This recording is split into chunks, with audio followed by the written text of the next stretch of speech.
can't tell, it's still windy. Temperatures have dropped, wind chill below freezing because the branches have water frozen to them.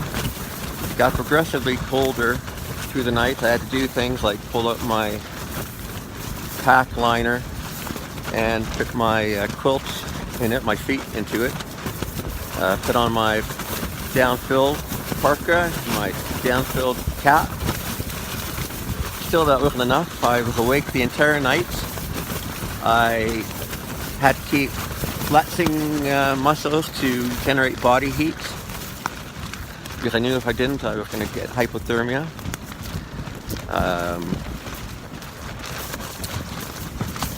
Yeah, it was a long night, and now I have to figure out what I'm going to do for clothing. I've got my pants that are a little bit wet, but they're the only pants I have, so I think I'll be wearing them with my, I'm going to keep the merino wool long johns on top on, I think, and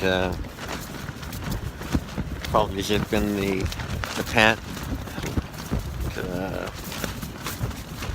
to the bottom of the convertible pants. I'll wear the wet socks in the boots. But on top of all that, I have to get everything into the pack again. And Rufus is down the hill a bit in his tent. I don't know if he's already up and packed or what, but it looks like it's clear for sure. So Paul was right, it's probably going to be a beautiful day, but it's probably a beautiful day down at Knock and a freezing day up here. I'm shaking. Freezing day up here at Sassafras Gap. And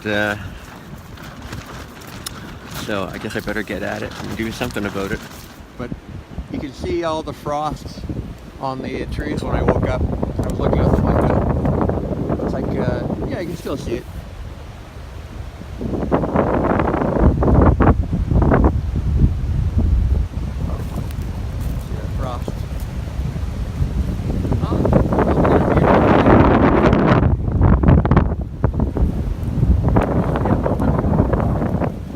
We're all backed up. Everything was frozen. It's kind of funny.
Well, after the pain of cold boots and wind and frozen fingers and cramming things in, finally got underway.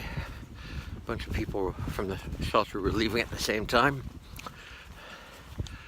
It's been sunny, a little bit cool, probably not far off of 0 Celsius.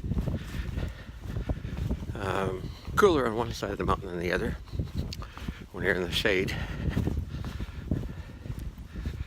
Oh, no breakfast, didn't have much water. I'll have to fill up at some point along the way. Already peeled off one layer of clothing, and trail is pretty good. Looking forward to getting into the hostel and thinking very seriously about a tent. On a windy night like that, when you can't get in the shelter because it's full, people want to be there because of bad weather. The hammock in a strong wind, not gonna work. And tents don't do a whole lot better, but there's no perfect solution. We'll see what I think of doing, but I got a long way to go before we get to the Smokies, and only if I get kicked out of a shelter there will I really have a problem. So, well, we'll see.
The hostel is.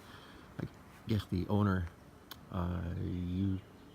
used to live here and inherited when his parents died, and so he just rents out beds in the rooms to hikers, and drives us around in the shuttle, the van when he does. And right next to the shuttle is a little restaurant and a service station where you can get a bunch of resupplied items too. And as you can see, we're not anywhere near the town, so the problem is getting a ride to and from the town. They do have a 5 o'clock shuttle that's supposed to take you into town for resupply, but today he didn't do that. He took us to the restaurant, and Rufus, I, and another couple who were here went there, and one person had catfish. I had some barbecue pork, shredded pork, with some okra and hush puppies, both of which I'd never had before, so that was kind of interesting. Anyway, since we didn't sleep last night, we'll probably get to bed a little bit earlier. It's like 7:30 now.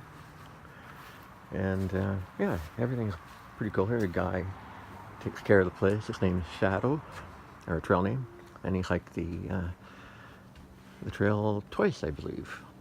And yeah, he's looking to do the PCT in another year or so, saving up money. Don't turn your back on me, baby. Turn your back on me, baby. Don't turn your back on me, baby. Mess around with your tricks. Don't turn your back on me, baby, 'cause you might just wake up my magic stick. Got your spell on me, baby. Got your spell on me, baby. You got your spell on me, baby, turning my heart into stone. I need you so badly, magic woman, I can't leave you alone.